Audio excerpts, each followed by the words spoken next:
سلامونه. دا خو مو حتما د خلکو اوریدلی چې وایي تا سره د زړه نه مینه لرم، زړه مې ورته نه کیږي، زړه مې پرې درد کوي، او حتی وایي چې زه به پرې زړه کې فکر وکړم. څه فکر کوئ؟ فکر کول، پر یو موضوع سوچ کول، یا په څه باور یا عقیده لرل په زړه پورې اړه لري یا مغز پورې. دا پوښتنې که څه هم د ظاهره ساده ښکاري، خو ځواب یې دومره ساده نه دی. یو علمي بحث ته ضرورت لري. راځئ چې په دې ویډیو کې پرې بحث وکړو. Your brain is one of your most important organs. A pig's heart has been inserted inside the body of a human patient. Their flight responses, the emotional part of their brain, which is called the limbic system, is well and truly mature. The heart pumps blood throughout the body, carrying oxygen and nutrients to every cell. Hopes are high that Carmat's heart will prove longer lasting than earlier artificial hearts. And the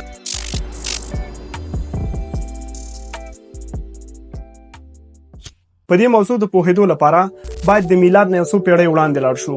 هو، د مشهور یوناني فیلسوف ارسطو اثر ته. هغه په یو چرګوړي تجربه وکړه او د زیاتو مشاهدو نه وروسته یې وویل چې د دې چرګوړي په بدن کې تر ټولو مهم او اساسي غړی د هغه زړه دی، او دلیل یې دا و که زړه کار پرېږدي نو بدن کار پرېږدي او بدن له منځه ځي. هغه ویل که د انسان نه هم زړه وویستل شي انسان مړ کېږي. همدغه زړه دی چې د انسان د وینې سیستم یې ترتیب کړی دی. نو ځکه ارسطو فکر کولو چې همدا زړه د فکر کولو، باور لرلو او تمرکز مرکز دی.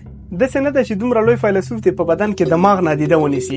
هغه داسې فکر کولو چې همدغه دماغ د زړه او د بدن حرارت کنټرولوي. که ساده درته ووایم، د ارسطو د نظره د انسان دماغ داسې کار کوي لکه په کمپیوټر کې چې د پروسیسر په سر کم پکې وي، هغه پکې د پروسیسر د ګرمېدو مخه نیسي. اوس سوال دا دی چې آیا د ارسطو نظر صحیح دی که غلط؟ ځواب ډیر واضح دی ملګرو، د ارسطو نظر غلط دی. یوه خبره ډیره واضح ده، ارسطو عادي شخصیت نه و. تر ننه پورې د بیولوژي د پلار په نوم یادوي، خو ځینې نظریې د اوسني ساینس په مطابق صحیح نه دي. خو بیا هم آفرین یې، د میلاد نه مخکې چې انسان په ساینس او ټکنالوژي کې دومره پرمختګ نه و کړی، ارسطو د انسان په فزیولوژي باندې تجارب کول. د معاصر ساینس له نظره د انسان د تفکر، ارادې، پوهې او حافظې اصلي مرکز د انسان دماغ دی. په دې اړه ډېرې تجربې وشوې. هر کال په سلهاو د زړه د جراحي عملیاتونه کیږي. د یو انسان زړه بل انسان ته پیوند کیږي او د معاصر طب له نظره هر ورځ د دې عملیاتونو د کامیابی چانس لوړیږي. ګورئ، که زړه د انسان د تفکر، فیصلې او حافظې مرکز وګڼو او څوک د زړه د پیوند عملیات وکړي، بیا نو باید د هغې عقاید، تفکر او حافظه هم باید تغییر وکړي. مثلا د احمد تور رنګ خوښیږي، یو څه وخت بعد پرې د زړه حمله راځي، خو د داسې شخص زړه ورته لګوي چې د هغې سپین رنګ خوښیږي. د عملیات نه بعد به هم د احمد تور رنګ خوښیږي، ځکه خوښیدل، نه خوښیدل، مینه کول، نفرت کول، دا ټول د انسان د دماغو پورې اړه لري، زړه پورې اړه نه لري.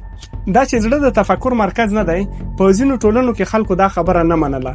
غټ دلیل یې دا راوړلو چې د ارسطو په شان یو لوی فیلسوف زړه د تفکر مرکز ګڼي. که څه هم شواهد وجود لري چې حتی د ارسطو په وخت کې ځینو فیلسوفانو د ارسطو نظر رد کړی و، خو دا نور فیلسوفان دومره مشهور نه ول لکه څومره چې ارسطو مشهور و، ځکه یې نظر په ټوله دنیا کې انتشار وکړ، دومره چې په فرهنګ، ادبیاتو او حتی زمونږ په ورځني ژوند کې زړه د دماغو په ځای استعمالیږي. د معاصر طب نه مخکې هم عالمان په دوو ډلو ویشل شوي وو او همیشه یې په دې موضوع سره جنجال کولو. یوه د ارسطو په نظر وه، ویل یې چې زړه د تفکر مرکز دی او مغز یې د انسان د حرارت کنټرولونکی ګڼلو. خو بلې ډلې بیا ویل چې نه، مغز د انسان د تفکر مرکز دی. خو معاصر طب د دوی ترمنځ فیصله وکړه او واضح یې کړه چې ټول افکار د انسان د دماغو پورې اړه لري. خو بیا هم ځینو خلکو نه منله، تر دې چې طب دومره پرمختګ وکړ چې د زړه د پیوند عملیاتونه رامنځته شو. پوهیږئ، بیا هم ځینې خلک ول چې نه یې منله. هغه وایي که نه، ځینې خلک چې توت ته بوکیاڼه ووایي، ولاکه یې پرې توت کړي. بالاخره دې خلکو د اوسني عصر جراحان دومره مجبور کړل چې بعد د هر زړه عملیات نه مریض ته فورم ورکول کیږي. په دغه فورم کې چې چا نه یې زړه اغستی، د هغې د خوښې شیان جدول شوي دي. مریض باید په هو او نه جواب ورکړي. مثلا مریض ته د داسې یو کس زړه لګول کیږي چې د هغې د خوښې سندرغاړی احمد ظاهر دی. د مریض نه همدا پوښتنه کوي چې آیا ستا احمد ظاهر خوښیږي؟ هغه باید په هو او نه جواب ورکړي. په 1999 میلادي کال کې د 40 هغه مریضانو نه دا پوښتنه وشوه چې د نورو انسانانو زړونه ورته پیوند شوي وو. فقط 21% مریضانو بعد د عملیات نه چې څه یې خوښېدل هغه یې خوښ نه شول، یا څه یې چې نه خوښېدل هغه یې خوښ شو. نور 9% مریضانو کې هیڅ ډول تغییر نه راغلی. په ډیر کم مقدار مریضانو کې تغییر راغلی و، خو بیا هم ډاکټران مجبور ول چې معلومه کړي چې ولې په 21% مریضانو کې تغییر راغلی دی په داسې حال کې چې مغز د خوښېدلو او نه خوښېدلو دنده لري. څېړونکو په همدې اړه څېړنې پیل کړې. دا څېړنې ختمې نه وې چې په 2003 میلادي کال کې یوه بله واقعه وشوه چې ټول ډاکټران یې حیران کړل. په 50 کلن پروفیسور باندې زړه حمله راځي، روغتون ته وړل کیږي. په روغتون کې ډاکټران وایي تر هغه بخښنه شي تر څو چې ورته د بل انسان زړه پیوند نشي. په همدې حال کې د یو پولیس جسد چې په سر په مرمۍ لګېدلی و هم روغتون ته وړل کیږي. ډاکټران د دوی د کورنیو په اجازه د پولیس زړه پروفیسور ته پیوندوي. یو څه وخت بعد پروفیسور رواني ډاکټر ته مراجعه کوي او وایي هره شپه فقط یو خوب ګورم، هغه دا چې یوه تیزه رڼا راځي زما په سر لګیږي او مخ مې دومره ګرمیږي چې سوځوي مې. دا واقع د هغه خلکو لپاره چې ویل یې زړه د تفکر او حافظې مرکز دی نور هم په خپله خبره مطمئنوي او وایي کمې څېړنې چې د دماغو په اړه شوي دي د تایید وړ نه دي. څېړونکي مجبوریږي چې په لویه کچه څېړنې پیل کړي. د 2008 کال څېړنو کې دا معلومه شوه چې هو د انسان د نورو غړو په پیوند سره هم د انسان ځینې خواص تغییر کوي. ګورئ ما ویل د نورو غړو یعنی یوازې د زړه پیوند سره نه بلکې د ګردو، ځیګر او د انسان د نورو غړو د پیوند سره هم د انسان ځینې خواص تغییر کوي، خو چانس یې ډېر کم دی. بیا هم همدغه څېړنو وښوده چې د انسان د تفکر او حافظې مرکز د انسان دماغ دی. اوس پوښتنه دا ده که مغز د تفکر مرکز دی ولې د نورو غړو د پیوند سره د انسان په خواصو کې تغییر راځي؟ که څه هم لږ خو ولې؟ دې پوښتنو ته مختلفو څېړنو مختلف ځوابونه ویلي دي.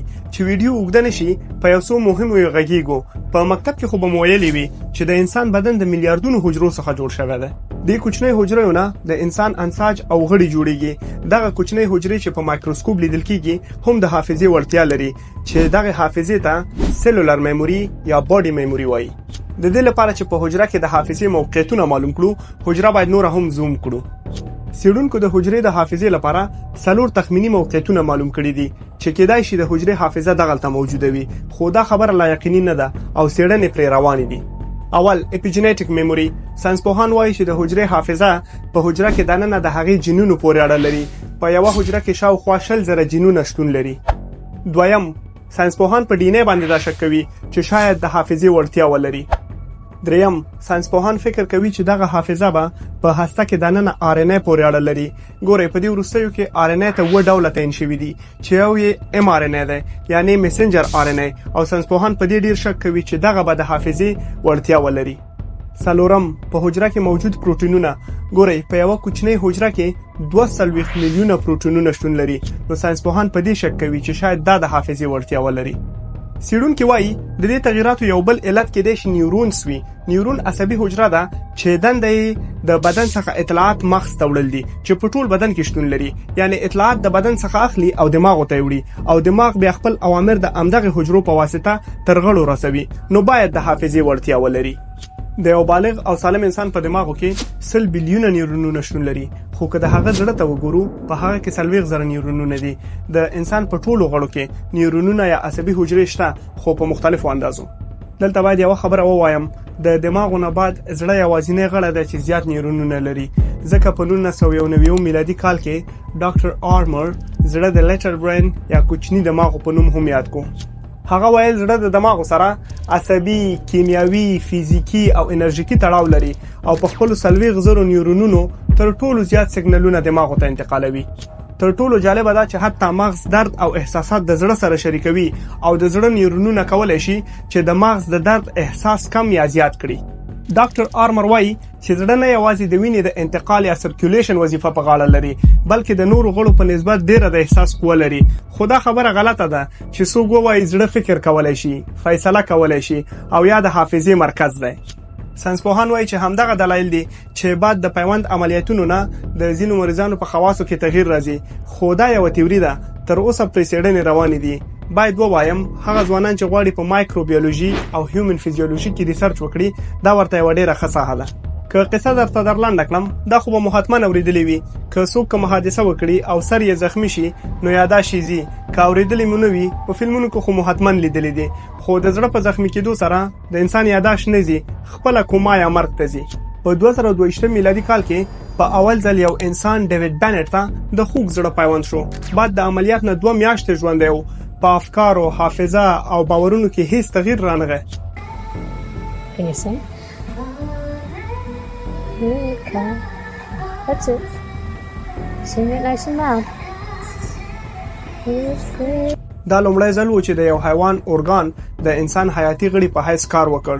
دا د پیوند جراحي شروع ده. په راتلونکي کې به په دې بخش کې ډېرې لاسته راوړنې ولرو. پوهېږم ستاسو ذهن کې همدغه سوال ګرځي که زړه د تفکر، حافظې او باور مرکز نه دی، ولې قرآن کریم په هر ځای کې زړه د تفکر مرکز ګڼلی؟ ګورئ، د دې سوال د ځواب لپاره د مختلفو مذاهبو علما کرام خپل منطقي ځوابونه لري، خو زه درته یو مشهور ځواب وایم. په قرآن کریم کې د قلب کلمه د استعارې په حیث راغلې ده، یعنی هغه وخت چې په ټوله دنیا کې اکثره خلکو فکر کولو چې باورونه، تفکر او حافظه د زړه پورې اړه لري، نو قرآن کریم د هغوی د پوهې په مطابق دا خبره کړې. د قرآن کریم په هیڅ ځای کې په مقایسوي شکل نه دی راغلی چې ووایي زړه د تفکر قوه لري او مغز یې نه لري. دا ځواب منطقي هم دی. که وګورو قرآن کریم د قلب کلمه د ښه پوهاوي لپاره راوړي، دې لپاره نه راوړي چې تا ته د انسان فیزیولوژي تشریح کړي. په ورځني ژوند کې هم د زړه کلمې استعمال همداسې دی. مثلا که زه تا ته ووایم تا سره مینه لرم، دا یوه ساده جمله ده، خو که ووایم تا سره د زړه نه مینه لرم، دا یو تاکیدي او قوي احساس ښکاره کوي. که څه هم زه پوهیږم چې مینه د زړه نه کیږي، مینه د دماغو نه کیږي، خو د دې دپاره چې قوي احساس ښکاره کړم دا خبره کوم. بله دا جمله څومره عجیبه ښکاري که نه؟ که څوک ووایي تا سره د مغزو نه مینه لرم، په دې هیله چې موضوع مو خوښه شوې وي. تر بیا ښې چارې.